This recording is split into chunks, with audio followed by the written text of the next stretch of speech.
Mac. What up, Todd? What's up, man? All right, man. Let's just jump right into it, man. NBA Finals are set. We're gonna redraft these current players and talk a little bit about the new 3-on-3 1v1 league brought to us by Stewy and Collier, and talk a little bit about the Negro League stats being brought into the Major League Baseball record books. This Mac, I'm AC. We're about to get it going in 10 seconds.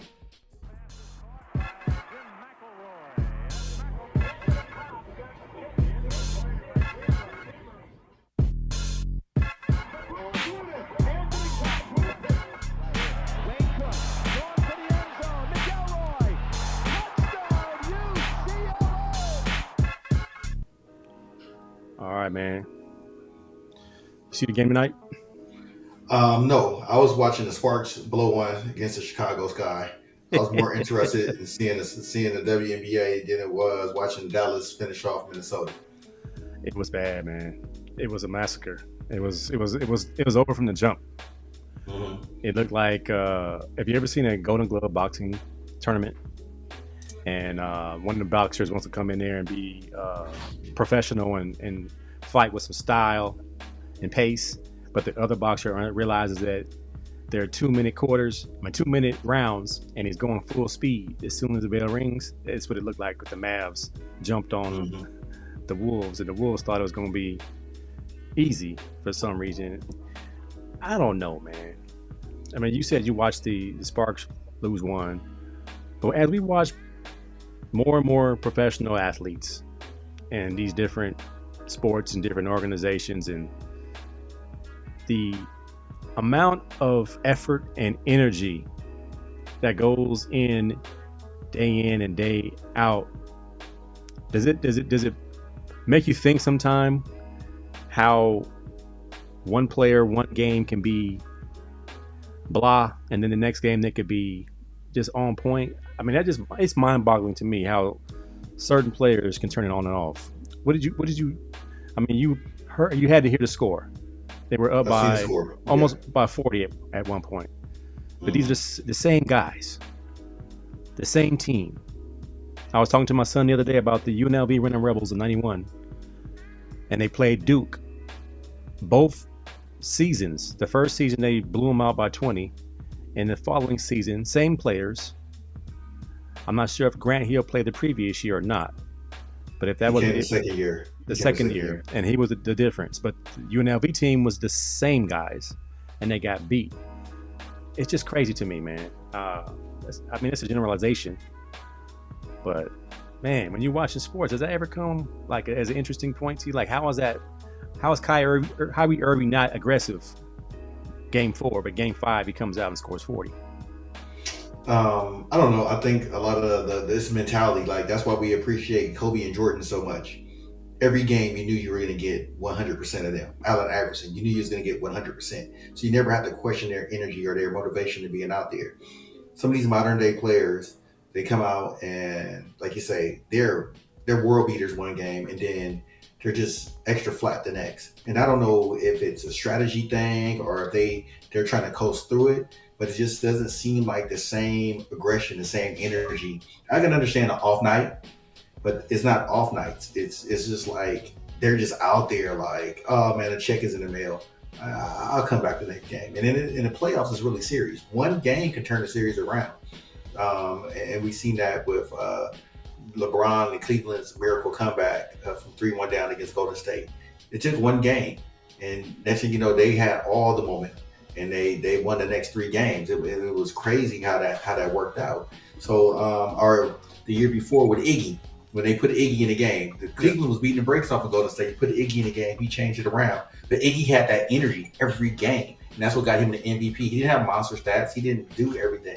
And it's just mind-boggling, like you say, like a guy like Cat. It's like he has no awareness. Like, I'm 4 for 32 shooting threes over the first 3 games. Man. Get my 6, he's what, 6'10", 6'11", get my butt in the paint. Ain't none of them can guard me. Gafford can't really guard you. Gafford can get guys who are on the drive, but if you body him up, get him into foul trouble, the lane opens up. You know, the same thing with Lively. those guys aren't real good post defenders. Because when Cat first got in the league, he had great post game. Then all of a sudden he decided he wanted to be Curry, he wanted to be Clay. It's just like I think it's a mix of not having always the right energy and not always having the right mentality and how I'm gonna attack somebody. Nobody's just attacking the basket. Nobody's just getting into the lane. I remember Tony Parker one year led the NBA in points in the paint, and that was a guard. Like he's a point guard at that. So just like the mentality of these guys is crazy. I always call this is the very bad basketball era. The team that plays the less bad basketball that day usually wins. And when you watch Minnesota, it's times in the first 4 games they would have Dallas on the ropes, and then they'll start doing the dumbest things. You're like, what are they doing? Even Anthony Edwards, who became like this ascending superstar, he would do some of the dumbest things, and they would lose games, or they were losing games in Dallas. You're like, what are you doing, man? Like, what are you thinking in these moments? Like, I don't know, man. That's why I always think the players of the 80s and 90s would kill these guys. It's just off of straight effort and mentality and want and will. They're not going to come out flat. You know what I'm saying? Maybe a bad game, but never flat. You didn't watch the game tonight. Rudy Gobert touched the ball way too many times on offense. Like, that is not even your identity. And they were baiting the T-Wolves to give the ball to Gobert, and they kept doing it.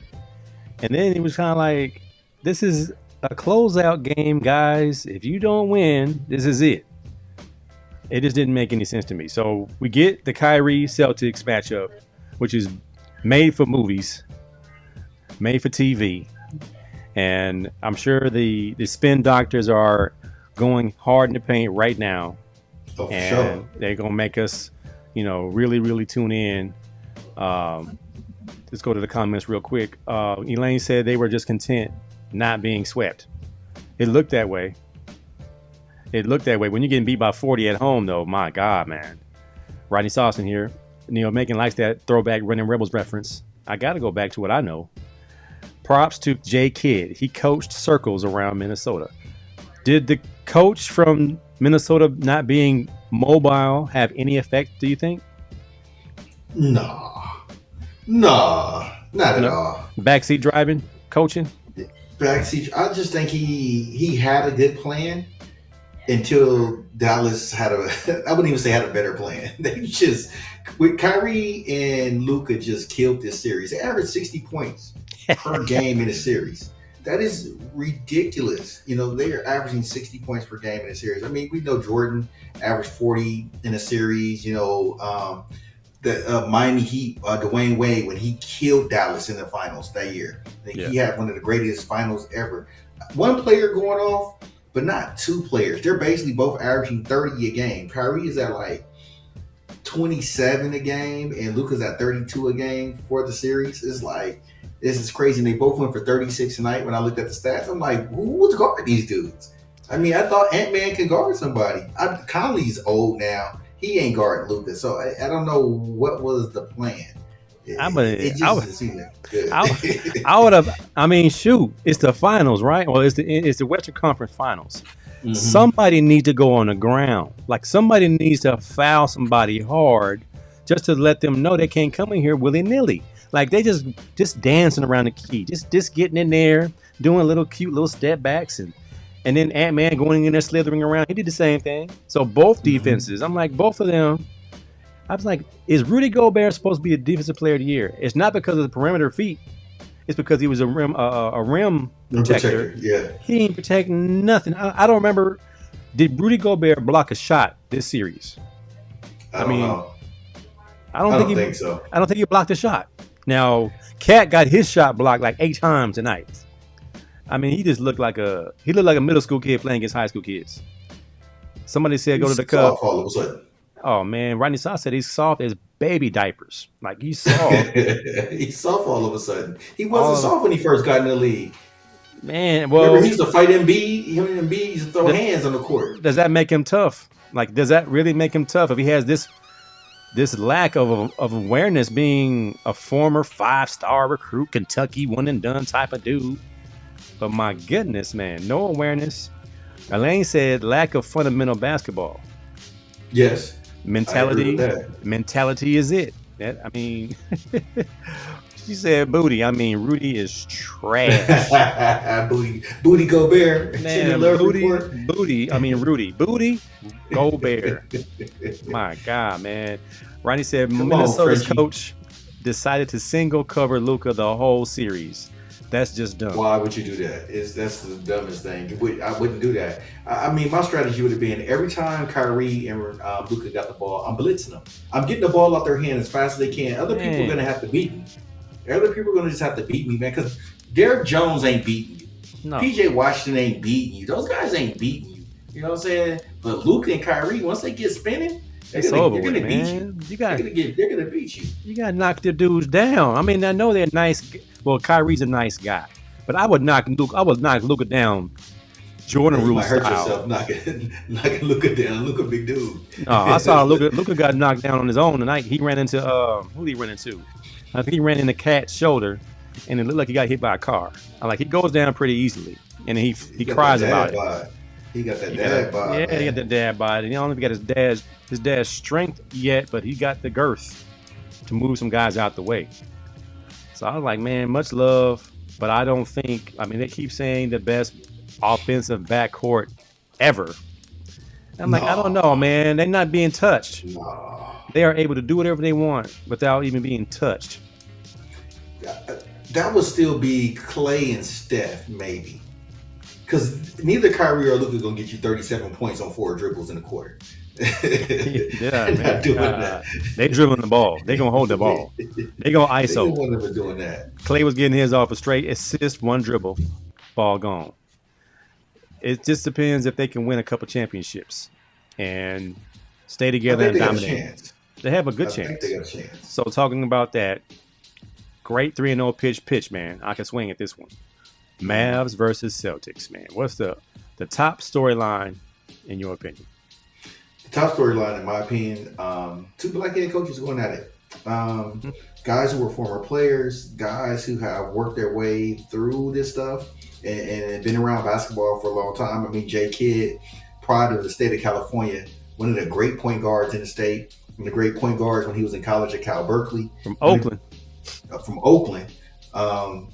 Got to the NBA. He traveled a little bit, but everywhere he went, he was good, man. He was good in Dallas his rookie year, a couple of years. New Jersey, Phoenix. He won one with Dallas. I mean, the guy, Jason Kidd, was good. I thought he probably should have won an MVP the year when the Lakers beat them in the finals.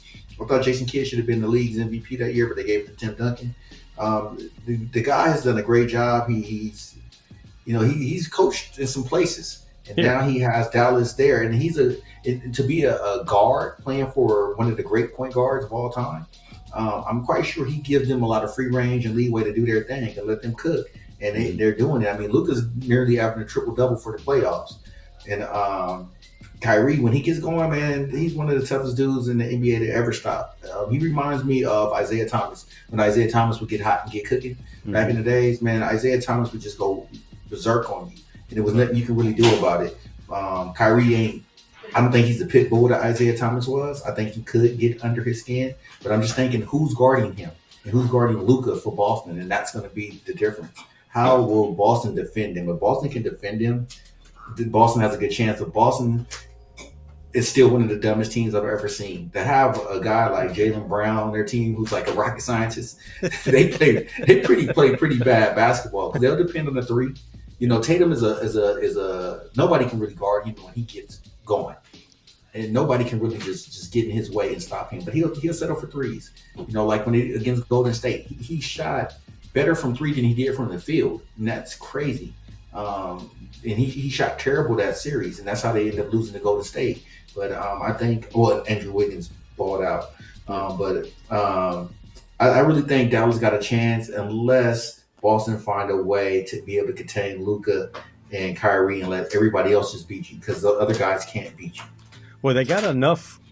You would think if Derek White and Drew Holiday can handle the defensive, the heavy lifting, and then Jaylen Brown and Tatum being as long as they are, being the trappers. Like, I don't see Joe Mazzulla learning from what he did last year.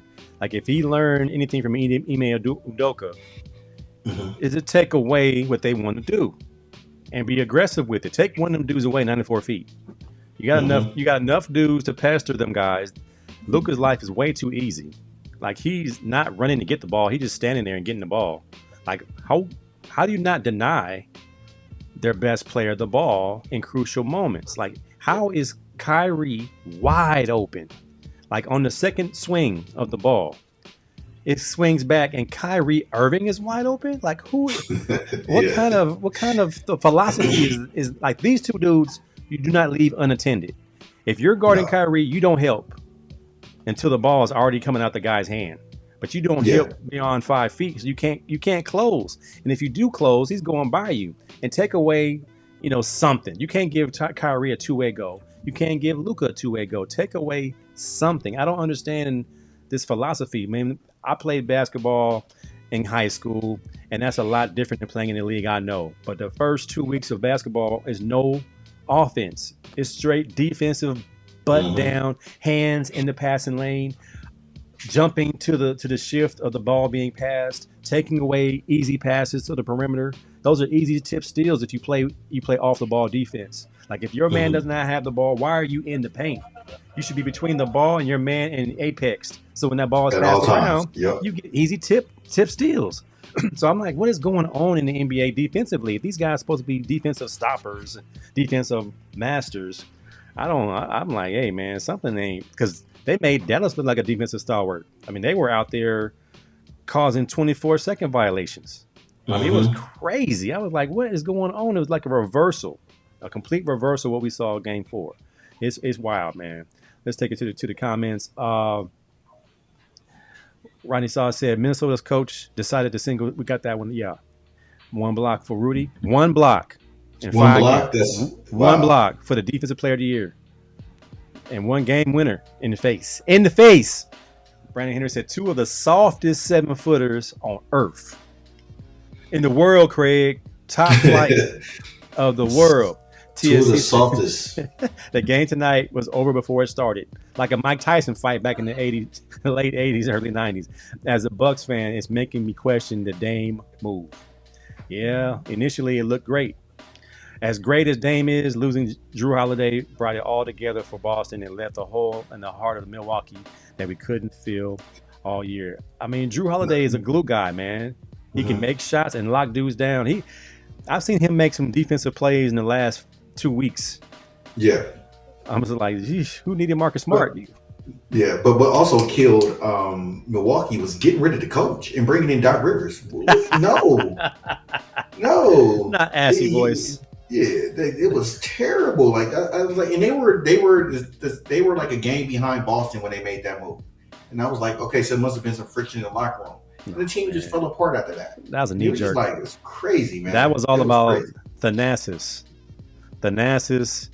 and the coach didn't get along. They were trying to get rid of him, and they were like, hey, we need to bring somebody in here who's not going to ruffle feathers. Doc Rivers don't even call timeouts. Bring in Doc.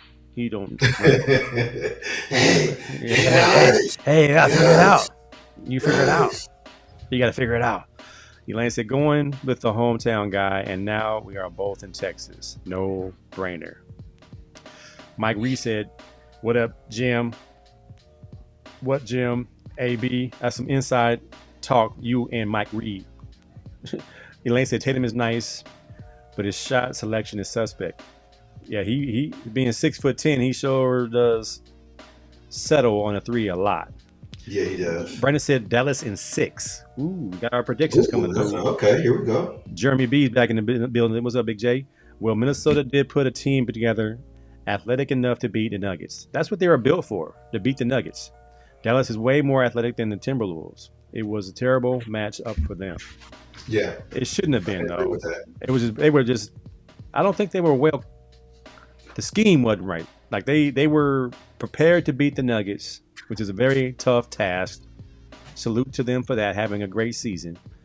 But they just went into this series like they were going to just walk past them and got their head knocked off. You blitz Kyrie or Luka and make Jones and Gafford beat you. Dallas doubled and made others shoot. It's simple basketball, man. Mm-hmm. Jeremy said it doesn't help that Cat is mentally soft as AD is physically soft. We have a new tender love. My cat. Tender Love the second. Tender Love the part second. 2. We might have to bust them out. Lazy basketball, that's allowed. Number 77 is the defender switching it all night. Yeah, nobody attacks Luka. I mean, Gobert had the ball. Gobert had the ball on Luka, and he passed it out. He went at him once and drew a foul, got an and one, missed free throw. But that should have been the night. Like, we going to attack. Whoever has Luka, you go to the cup. Go get them. But that's when you get. That's why you have to have other scorers on your bench, like guys that can get their own shots. Like just for that reason. Like they're not gonna put Luka on Ant-Man. They're gonna put Luka on Conley because Conley's too fast. Now, who's Luka gonna switch on to? That guy needs to be a scorer, a guy that can get his own shot. He may not play no other series. He may not play no other game. You just know when we play Dallas, they're gonna put Luka on you. You go get him. We make Luka have to defend. Our fellow Bruin, Anderson, Big Head Anderson, was on Luka, and they was leaving Anderson open all night, and he didn't make a shot. He made a couple little teardrops, but they left him open on the 3-point line. I think he missed like 5 in a row. They were like, okay, heat check. They got exposed, and you have Gobert, who's not an offensive guy. Anderson's not an offensive guy. Who else you have out there? You had a couple other guys. Get Naz Reid out. They didn't play Naz Reid and Cat at the same time ever. It was always Naz Reid and Gobert. Why not play Naz Reid and Cat? You got 2 scorers that will stretch the defense out. And Naz is tough. He's your tough guy. Yeah, he almost killed. He's a good forward. He almost killed Lively with an elbow. He went for a fake, and Lively called himself doing an up and under and got the elbow on the back of his head just coming off a neck injury. It was like, oh, this is going to be a flagrant one, and it was. Mm-hmm. Ronnie says, they were guarding Rudy with guards because he was absolutely no offense. That's crazy, man. Gobert is what, 7 what? 7'2"? If not 7'1". Walk into the paint, bro. Call for the ball. Throw it up. Catch it. Put it down somehow, man. You got to do something, man. You can't. I mean, even DeAndre Jordan, who was limited offensively, scared you. He scared you offensively because he can dunk. He can move around. He can get rebounds and putbacks. You know, Gobert don't do none of that. Lively was 17-17 through the series. Not one miss. All dunks. Do what you do. Do what you do. Stay in your lane. What they say. I've seen dunks being missed, but you don't miss them very, very often. Elaine said, "Drew is the business." Amen. As soon as the Bucks brought in Doc Rivers, I knew they wouldn't go anywhere in the playoffs. Doc Rivers, man, he has to go down in history as the coach who milked one championship the longest. That whole team milks that championship. KG, Paul Pierce, they all milked that, man. They talk about they were the greatest team ever. Paul Pierce said they said Luka and Kyrie the best. He said me and Ray Allen got something to say about that. I'm like, what? You were a small forward for real. Like you were.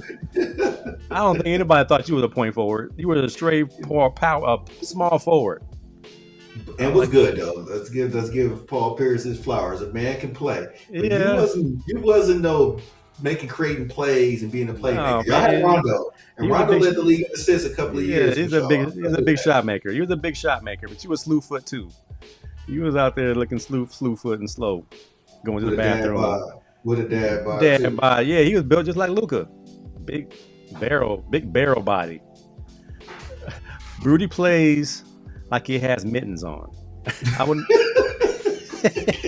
would never pass to him. They passed him the ball. He had 7 shot attempts in the first quarter. And that's too many. That's too many for a game for him. Ant-Man had 5. And Cat had 5. But then that's a good strategy for Dallas. Hey man, let's make Rudy open. Derek take a shot. Derek he can't shoot free throws. Remember Golden State when they let Roberson for OKC just shoot? Oh man, he couldn't make a layup. He had to do reverse layups. How are you? Man, we ain't guarding that dude. How you in the NBA and you can't make layups? He had to do reverse layups because there was a mental block to put this ball in this white box behind this clear backboard. I'm like, this dude must be, and he kept. I mean, he truly. I mean, you got Sean Marion, Roberson, Rudy Gobert. Who else is? It's just guys that are in the league. He had an ugly shot. The ugly shot, but he could dunk it, but he couldn't shoot it.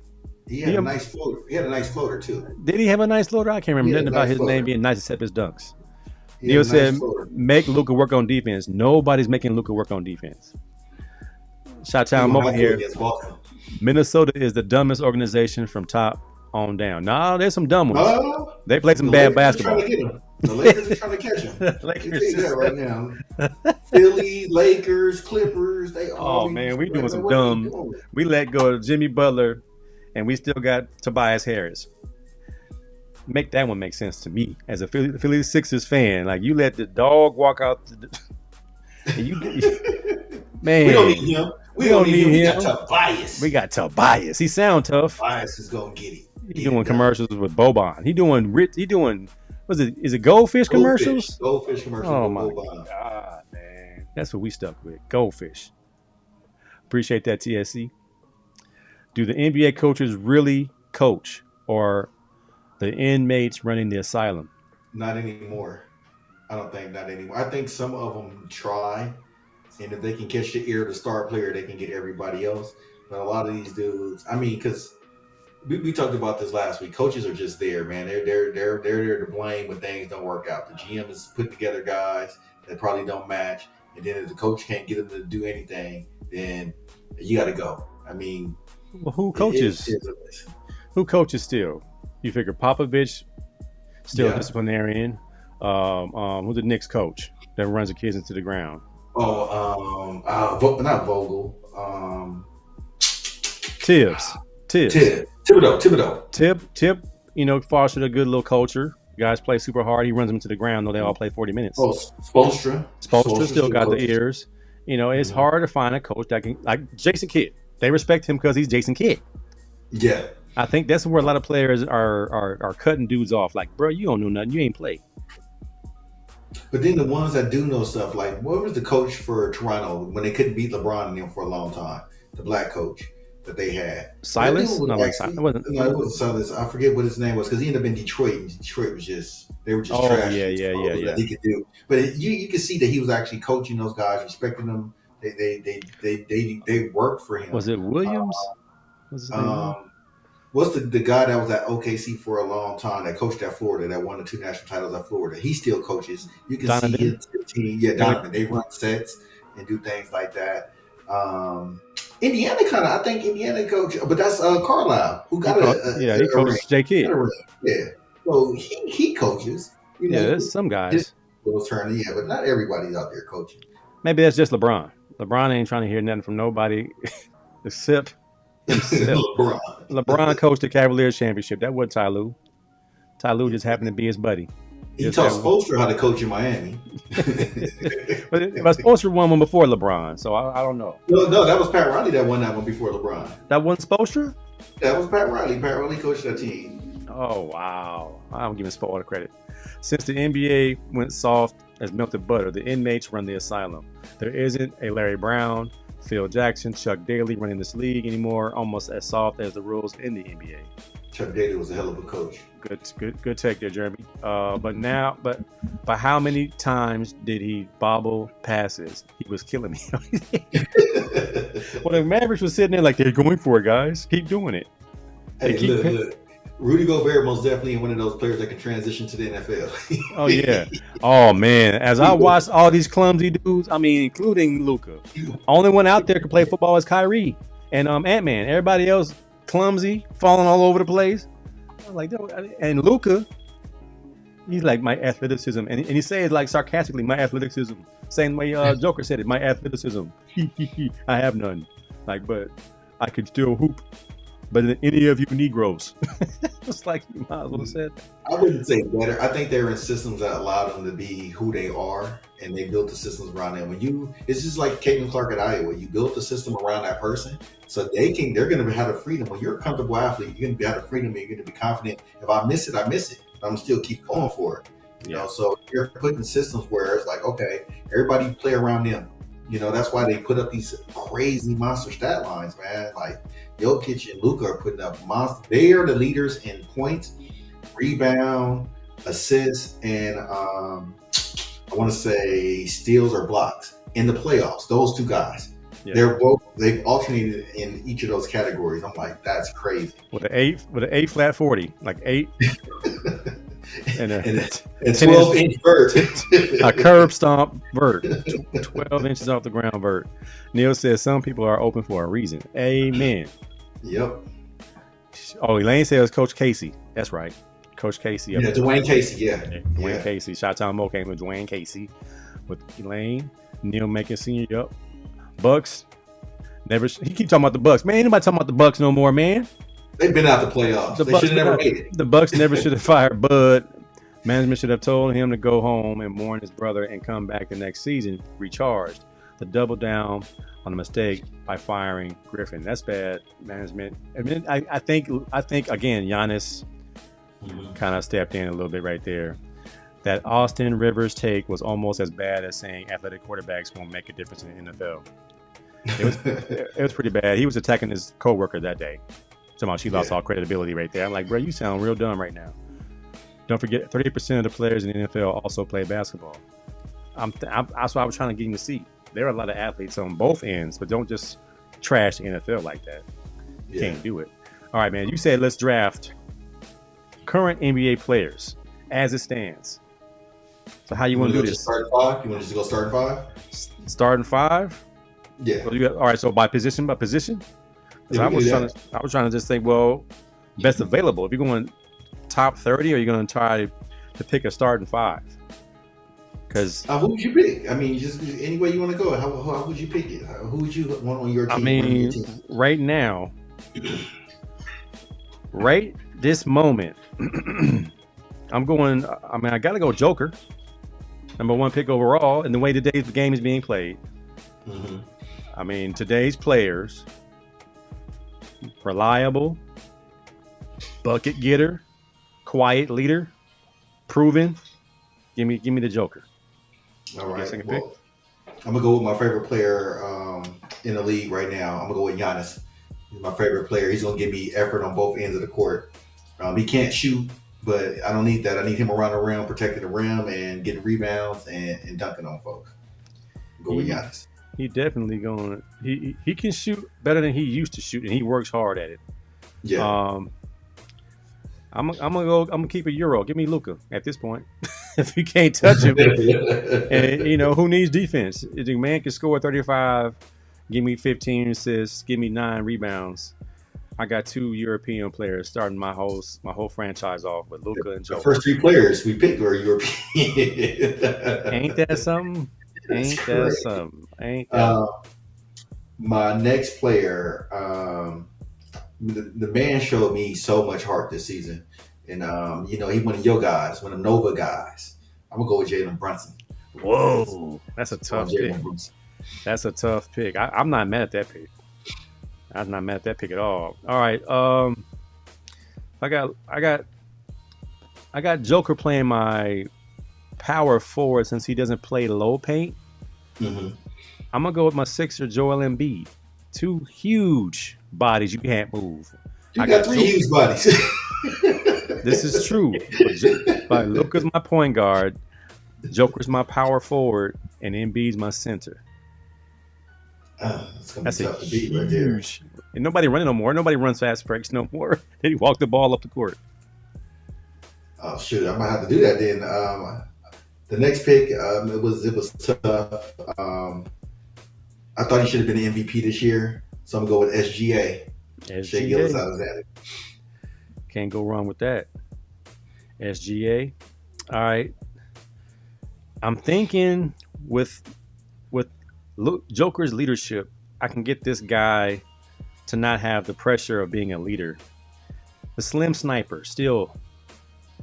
KD. All right. I'm going to go KD since Elaine said I have no Americans. I'm going to go KD. I'm going to get him under one condition. As a former barber, he gets his hair cut once a week, and he brushes it, conditions it, and puts some good grease in it. Wave cap. He must take care of his hair on my squad. So I got Luka, Joker, Embiid, and KD. I got one more spot. All right. My next Sabonis. I like Sabonis. He attacked the boards, man. He don't give me boards, and he gives me buckets in the paint. We're not gonna be as girthy as you guys, but we'll be a little versatile. We'll be a little versatile. All right. This next one, yeah. Since I got so much girth, I can go small. Give me Dame Time, my other favorite player in the league. Dame Time will be my shooting guard. Luka's my point guard. Joker's my power forward, and Embiid's my center. Is that 3? 1, 2, 3. And I said, who was it? I say, oh, Kevin Durant's my 3. There you go. All right. My last player is the rocket scientist himself, Jaylen Brown. Wow. I'm gonna go with Jaylen Brown. We don't have a lot of good outside shooting, but we can get up and down the court. I got some guys that can run. We'll try to put a track meet on your big guys. You're gonna have Jaylen Brown, SGA, Brunson, and Sabonis. They all can run the court. So yeah. Yeah, I don't have no defenders on my team. I got Embiid only at the rim, but you guys can shoot all you want. I got Luka, Dame, and KD. Ain't too much defense being played there. Even though KD's gotten better over the years. I ain't trying to think of I'm trying to think. You got your other guys in the top 15. LeBron and AD still there. John Morant still there. Kawhi Leonard still there, and all the guys. All these guys are hurt, which was a good point. I mean, Rubio sent me a tweet, and it said the Celtics' path to the championship has to have an asterisk on it because everybody they played lost their key players. That's the way of the world. Nobody cared when Magic pulled his hamstring against Detroit. Nobody cared. Nobody said Nobody nothing. cared. When Byron Scott and Worthy could barely play against the Bulls, nobody cared. Right. So hey, it's just how it is, man. When is somebody gonna give Jamal Murray some love? Jamal Murray ain't been nothing but clutch in big moments, and he never gets picked for anything. He gonna be the Little Richard of the NBA. Nobody gave me nothing. Shut up. Let's go to the comments. Jeremy said the Pistons are the worst team in the NBA. I was worried they weren't going to win 10 games. I think I had $2 on them winning 10 games, though. I think they did win 10 games. Yeah, they got double digits. Elaine said got bad culture up there. Bad culture. The Bucks have been on cruises, Legoland, Cancun, and the Disney World. They just been at the house. Hey, Jeremy, no, I would never put Jimmy Buckets on my team. Not after he showed up with the Karen cut to the press conference. Jermaine Stewart. Never, ever be on my team. I like Jimmy Buckets anyway. I love Jimmy Buckets when he's on the Sixers, but Joker, Giannis, Luka, Ant-Man, and Steph. That ain't bad. Okay, yeah, that's a good one. That's a tough one. Elaine called me out when I had no Americans. My stipulation for KD, you gotta. I mean, shoot. You see how we've helped the WNBA. You seeing girls with their eyelashes done. Mm-hmm. You can throw your hair in the bun, but make sure your eyelashes done. Put some lotion on. I saw the Aces play, and Asia, she's a little bit rough and ashy when she want to be. But she can glam it up when she wants to. When she comes to the arena, she's glammed up. She just getting rough and ashy for the game. Yeah. Everybody ain't got to be KD all the time. Like, I don't care. I'm not going to comb my hair. Watch this. I'm a hoop. Nah, ladies, you're going to have to put some lotion on because KD going to come ashy. KD, he just an ashy dude, man. I don't know. It's PG County for you, man. PG County, man. That's like the Ninth Ward in New Orleans. Miss Max said that may hinder him. His hair is his strength. Them naps is a strength. KD ain't happy unless it's nappy. That's terrible, man. I'm sure his mama was like, baby, I've raised you better than that. You make me look bad. He's like, Mama, go get in that house that I bought you. You ain't looking bad. Don't get in the house that I bought you. You're getting called out. You're getting called out, man. Jeremy said, you sound like he has Troy Weavy mentally. We better score a lot because we cannot defend. I got some defenders on my team. Giannis is a good defender. Sabonis can defend. Yeah. You can defend. Jimmy Buckets. Has Jimmy Buckets won a championship?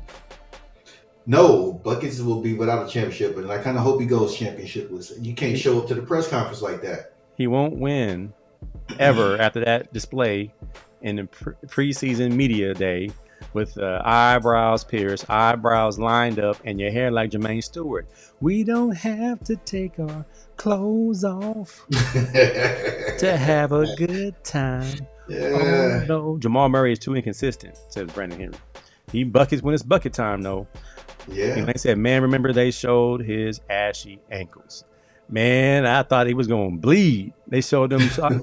I said, I know them socks. And I said, that brother got alligator skin. You could see the white.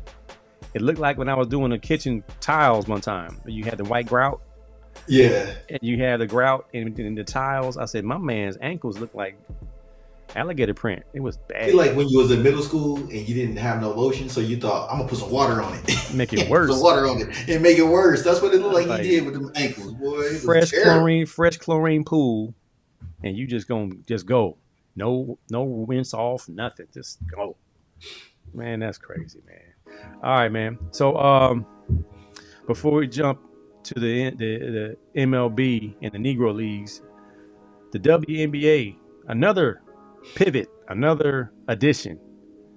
Brianna Stewart and her homegirl Collier Collier are gonna,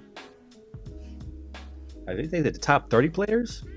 Mm-hmm. Top 30 players in WNBA start a 3-on-3 versus 1v1 league in the off season. Good or bad? What you think? Initial thoughts. If I am a WNBA GM, I'm not liking this at all. I understand some of the girls got to go overseas and make money, but you're playing 3v3, 1v1. What if you got some teammates on there? They going at it 1v1 or 3v3. They're not on the same team. They develop these bad feelings or bad chemistry for each other because they compete against each other. Now, when you bring that back to my team, my organization, I can't have Nalissa Smith wanting to punch out Caitlin Clark. I can't have that because she mad because she lost the tournament or she got beat 1v1. So I don't want that. I think that can breed, because we're talking about women, and not that women are bad, but a lot of them can get really catty. A lot of them can get really into their feelings about being beat 3v3 or 1v1. It sounds like a great idea because they'll get paid and they'll get paid a lot of money for it. But at the end of the day, if I'm a WNBA GM, I'm not liking that, because if you turn an ankle, now I got to get some woman that wouldn't have made the team because you're out, or you sustain a serious injury. So if I was a WNBA, I would do my best to try to block it.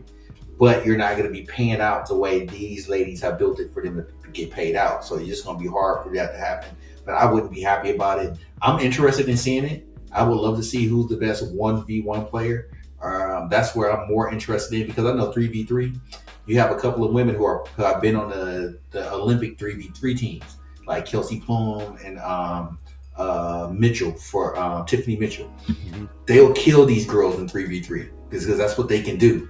I wouldn't want to be, Jaquel Jones in a 3v3 because too much ground for me to cover, and she's not super fleet of foot. I wouldn't want that. And she's one of the top 30, so she will get killed.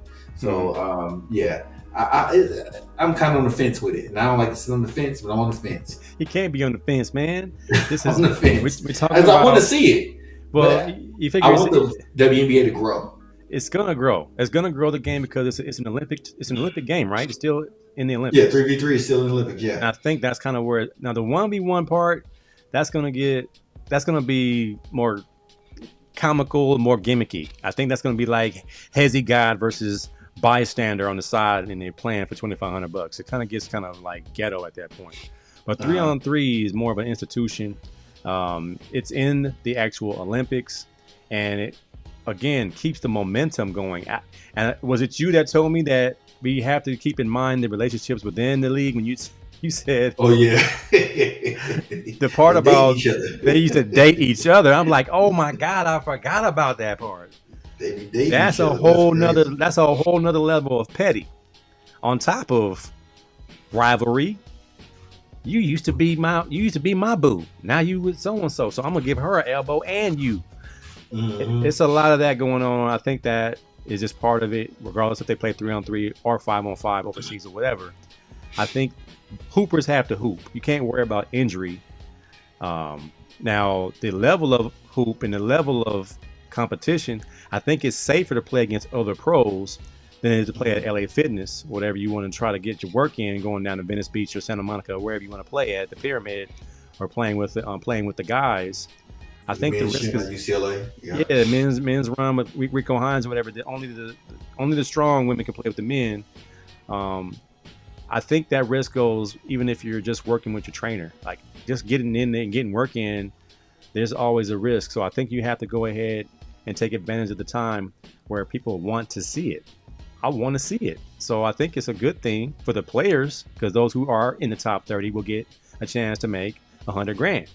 And I saw how happy the Aces were last week when they got 100 grand in their pocket from a Hmm. local booster or Yeah. local, business. So if we want the game to grow and continue the momentum they have now, I think it's a good thing. Now I feel bad for the other, how many other women in the league are not going to be playing in this. They Hmm. have to still go overseas and play somewhere else.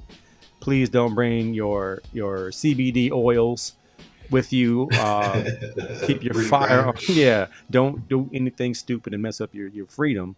But we all hustling at some degree, and I think this is just one more way to make some money because I think this might have stemmed from the small interest that Ice Cube had in bringing in Caitlin Clark to the Big Three. Hmm.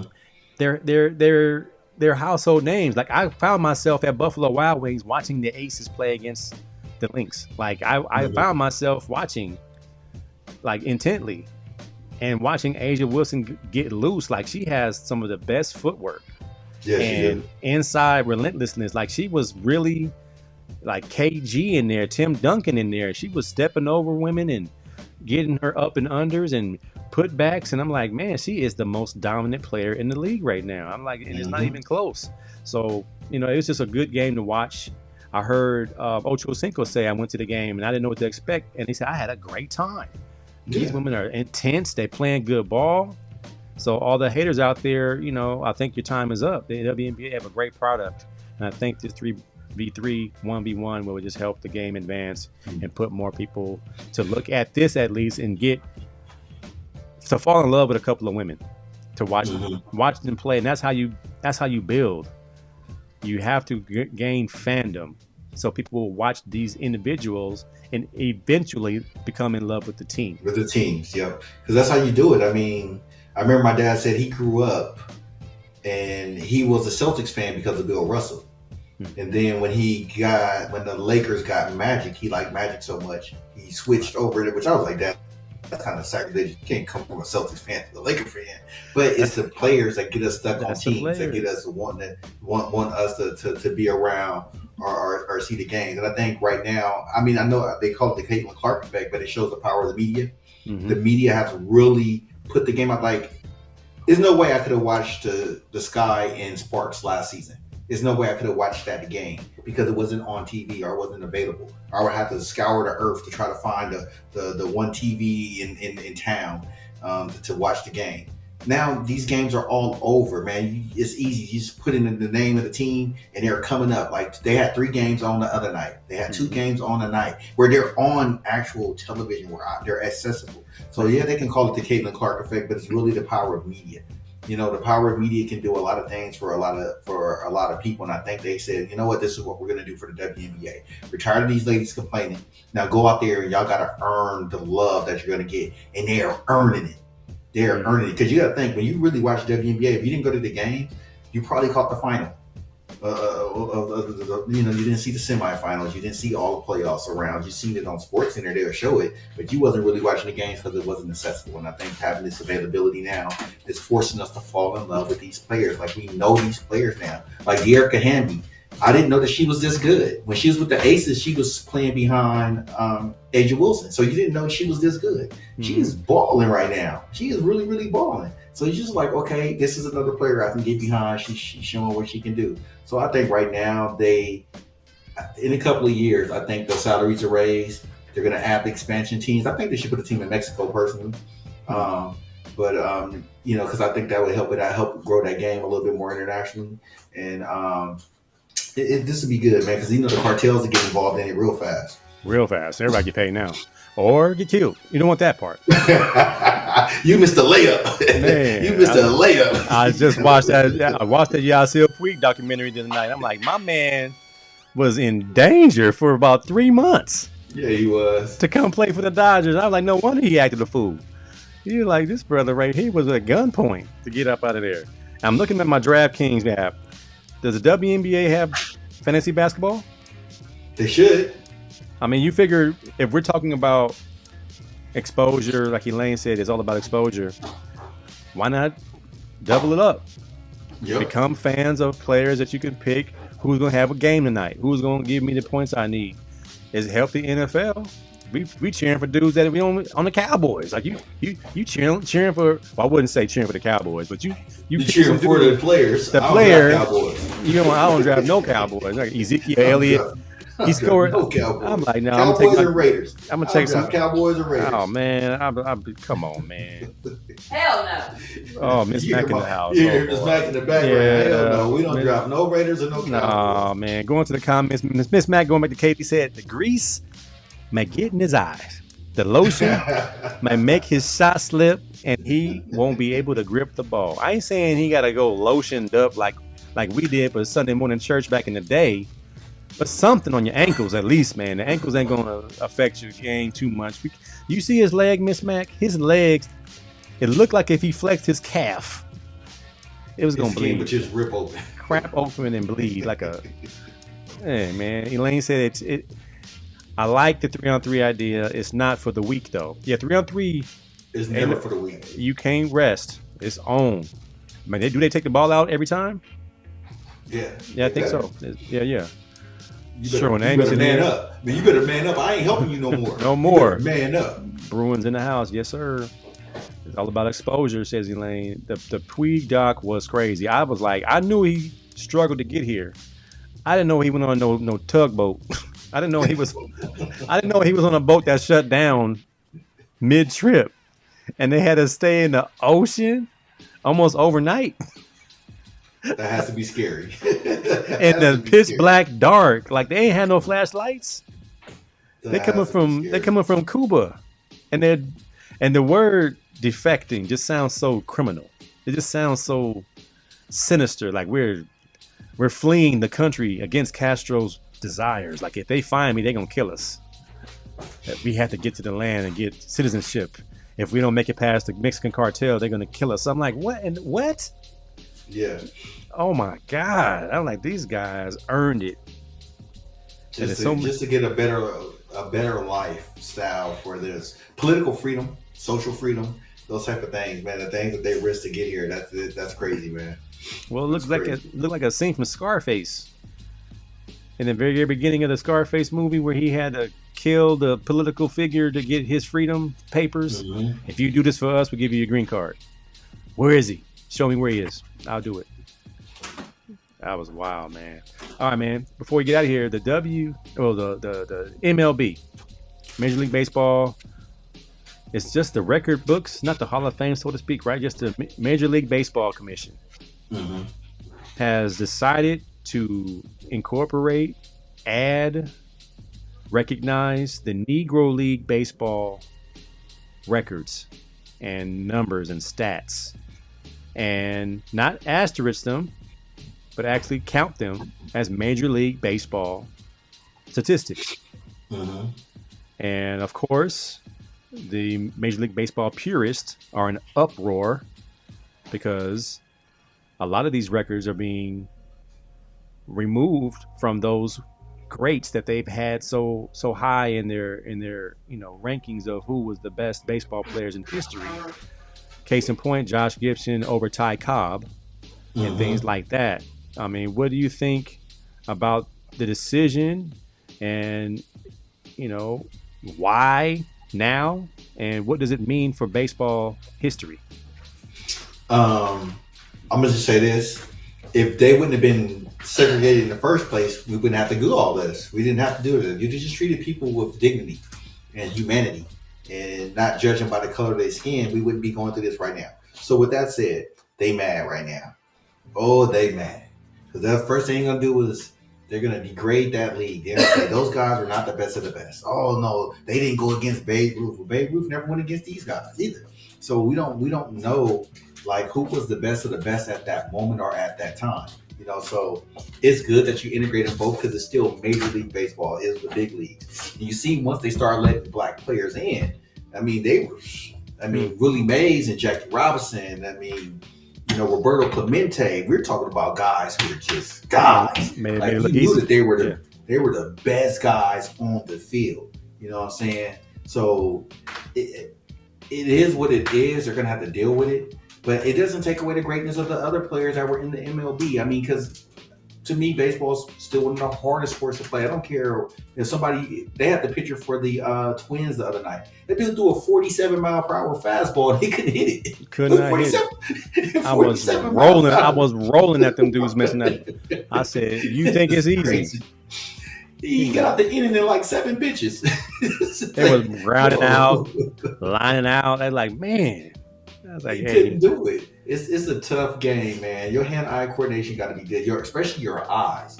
A white ball with all that in the background, players, bases, dirt, grass, walls, and you got to catch that ball as it's coming, and you got to swing a bat that ain't that big, or at least that with the width of it to hit that thing. And that ball be moving. Like you watch, man, the ball is moving. It ain't coming straight at you. It's moving. And you got to hit that thing. I mean, Vladimir Guerrero probably had the best eyes ever because the ball would bounce in front of the plate. He still hit it. So, I mean, it's great that they're doing it. I know it's going to be a lot of backlash. There's going to be debate shows about it. And like you said, the MLB purists are going to be like, well, they wasn't in our league. But it wasn't that they didn't want to be in the league. It wasn't an avenue for them to be in the league. So, I like it. I just know it's going to be a lot of controversy. I had a poster in my other studio in my garage, and it was a picture of, I believe, the Homestead Grays, and it said, not allowing them to play in the MLB was not only racist, but it was job security. Something on those lines, where these guys could play. And people like Babe Ruth recognized it, where he actually played with the Negro League players from time to time. And it actually cost him the opportunity to be a major league manager because he was considered an N-word lover. And, rumor around town is that Babe Ruth wasn't necessarily Caucasian. He was, I believe, Native American and some other stuff that made him a little bit darker, nose wider, big lips, a little heavier, could still get around. It's like, he got some attributes, man. He got a big old wide Yafet coat on nose. His hair a little bit curled up a little bit. You never know. But he had an affinity with the black folks and the brothers that played. So he recognized the talent. Unfortunately, our history of this country is what it is, and I think guys today, because when I see these types of motions, these types of doors being open at this point in time. Somebody had a moral compass moment and says, let's make this change. I'm like, I'm not sure if anybody was like breaking down the doors to make this change. Like, why now? Why baseball? Like, it's just like always makes me wonder, why now? Why not earlier when they were still alive? Maybe, 25 years ago or so when Satchel Paige and them guys were, old guys talking about the game and being able to enjoy being inducted into the Hall of Fame and things like that. But you go ahead and do it now, you mess up some people's, tattoo. I got Ty Cobb, number one, hitter in Major League Baseball history and home run king over here. And you see Josh Gibson is now like top of slugging percentage, home runs. Certain records have just fallen within a matter of a couple of days, and people are losing their mind about it. And it's like, well, why now? With the racial climate of this country as it is, as we saw, Donald Trump today being found guilty on all charges, but we all know it's not going to mean much because he has enough money not to go to jail. It's again, there's two Americas that we live in. We still have to deal with race on everything, on every level. If you don't want to deal with it or not, for us, we know it's there. and we're realistic about it. But I'm glad it happened. But now we have to see, like you said, who's going to be against it. I don't even like seeing that guy's name, the black guy who nobody likes. His name starts with W. I'm not even gonna say his name, but he's just. Whenever I see that dude, man, I just know it's gonna be some wild stuff Oh coming out of his man. mouth that is just gonna be totally for the other side and trying to defame, demean, patronize, whatever he is to try to do the brother man. So Yeah. I'm good on that guy, man. But in the meantime, Josh Gibson, greatest hitter of all time. All time. He Greatest batted, hitter of all yeah, time. on base percentage of eight. It was an 816 or something crazy. Yep. So I was And like, that, hey, but and the thing is, they'll use those statistics like, see how easy it was playing in the Negro League. See how easy it was. That guy was, but he probably could have just been that good. that good. I mean, what was your highest batting That average? I know good. you had your dad was a coach. I played at a high level. My batting average was like 756 a few I times. bunted a lot. I But bunted a lot to get on. So and yeah, I had a pretty high batting average. I at least was yeah, in the six. I was at least in the 600s playing. easy, Yeah. easy. I'm getting 4 out of 5 every game. I'm not gonna not get on base. If I don't get on base, I am crying. I mean, I'll be in the dugout crying if I don't get on base. I I just used to didn't be told understand. just get walked. Get walked. Get on base Get and walked. still on the Get on bases. base. Yep. They're not gonna stop. They're not gonna throw you out. And if the pitcher ain't watching right, I'm still at home. But I was kind of like, maybe my talent level over this league is not on the same level. So when we got to the All Stars, I didn't dominate the way I did in my league. So I understand that aspect that maybe the Negro Leagues didn't have a top pitcher out there every night, but neither did the Major The League MLB. Baseball. Yeah, so it's just, I mean, we saw them plumbers in the NBA. You know, there's some plumbers playing baseball too, just throwing meat across the plate, 70 miles an hour, high heat, swing away. All right, Pretty man. much. High heat, man. All right, man. Final words. Final words, man. As we getting close to summertime. Summertime. Hey, man, for everybody that's in the field of education or you got young kids and stuff like that, this is a time to relax and de-stress. Remember, mental health is always good. Give your kids that chance, an opportunity to, just debrief, man. Talk to them about their school year. Talk to them about things that's going on. Start talking to them about future plans. The failure to plan. A plan to fail is however way they said it. Bill Walton said it. I can't repeat it, but I just know that if you fail to plan, you plan to fail. Something, yeah, that's what it is. Exactly what it is. Fail to So plan, you make plan sure. to fail. Yeah. So just make sure you talk to your kids. Keep your mental health in order, and God bless everybody. Amen. Shout out to the late great Bill Walton and them words of wisdom. The big redhead passed away last week from cancer at the age of 71. Mm-hmm. And he was one of them guys who did things his way. And I could, even though I didn't always love his broadcasting style, but he was unique. And I think as a Bruin, that's one thing us UCLA Bruins have as we went to that, world famous institution, is to become a forward thinker, to be someone who thinks for themselves and not to just take information as face value, but to take multiple resources and come up with your own summary, your own idea, not to make your own truth, but to be comfortable with what your thoughts are, be comfortable with what your revelations are, and to make an opinion and being able to articulate that. And that's what I kind of took from my experience at UCLA, as did Bill Walton, who we learned under John Wooden, we learned under Terry Donahue, and guys like that. And then our OGs, shout out to Ed O'Bannon, who is the pioneer of what we're seeing now as far as student athletes getting some type of money for their hard work and dedication.